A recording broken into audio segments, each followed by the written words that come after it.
Australia's $3.5 trillion intergenerational wealth transfer is highlighting the vital role of advisors in guiding families.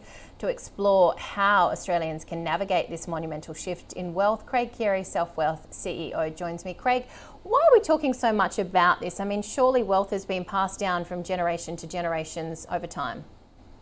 Good afternoon. How are you? Look, it's a really fascinating topic. First of all, but it's the quantum of money that is going to shift. The baby boomers have accumulated substantial savings. That's accounting to roughly what we think, or the Productivity Commission thinks, will be $3.5 trillion shifting between now and 2050. That's $175 billion a year. The individuals that have got that wealth have to really consider what goals they've got and how they would like that wealth dispersed, and the individuals receiving it likewise understand the goals that they've got and how they're going to use that wealth. So it is a very substantial shift, something that we haven't seen certainly in our lifetime. So 175 billion expected to be passed through generations every year. Are people equipped for this? Are they seeking advice on how to divvy it up? I think certainly one of the things Selfwealth does is Selfwealth obviously caters for direct investors, but we also cater for advisors as well.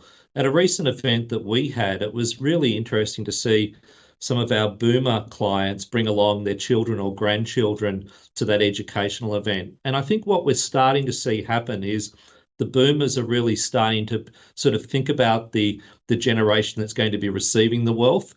They're providing their own form of education and guidance to that generation, but equally through that process, individuals on both sides are seeking professional advice, whether that be financial advice or the respective tax or legal advice that's going to be absolutely necessary. So in your view, Craig, what sort of pointers would you be giving potentially boomers that are coming to you saying, I have this wealth to leave? Is it a matter of just some goes to kids? Is it charities? How are people sort of doing this? Well, I think the first part of the sort of the conversation is to actually start having the conversation, whether it's in the family home or whether it's with the people that you're considering passing that money to. Understanding their goals. It might actually be, in some cases, particularly with cost of living and rising educational costs, it might be more appropriate to transfer that money early. So I think the first part is to actually start having a conversation.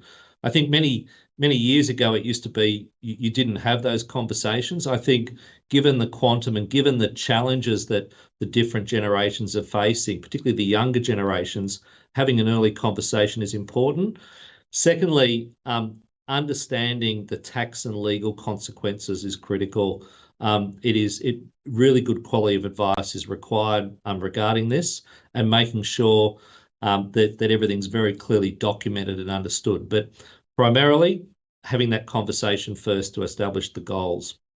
Somebody doesn't have family. I mean, I know people always have somebody in their lives, but what do you say to people in that situation? Once again, everyone's going to have their own sort of ambitions with respect to what might want to happen with their wealth. If it is being considered to be passed to a charity, once again, do your research, understand the charity that you're looking to pass that money to. Is it a sustainable charity? And then as a result, also really making sure that you've got very clear documentation that is very clearly expresses what your wishes are. It may be that money doesn't pass to charities and it might actually pass to other non-family members. So it's going to be, everything's going to come down to what what is a very individual choice. Right, and I guess as well, it really comes down to actually speaking to somebody. Fewer than 2 in 10 Australians, from what I understand, actually seek financial advice. It is. There's never been a time that's more critical as you've got this wealth shift, happening with respect to the boomers. You've got obviously more and more people that are retiring. It's a time when people do need help and guidance. And as I said, what we find with our Selfwealth customers, that they will dip in and out of advice at those moments of truth. And I think that's what we're going to see more and more happen over the next sort of 15 or 20 years. The need for advice has never been greater, and it's really something that I'm hoping that we continue to see more advisors obviously join the industry, but also greater use of sort of educational tools or digital tools to support those decisions as well.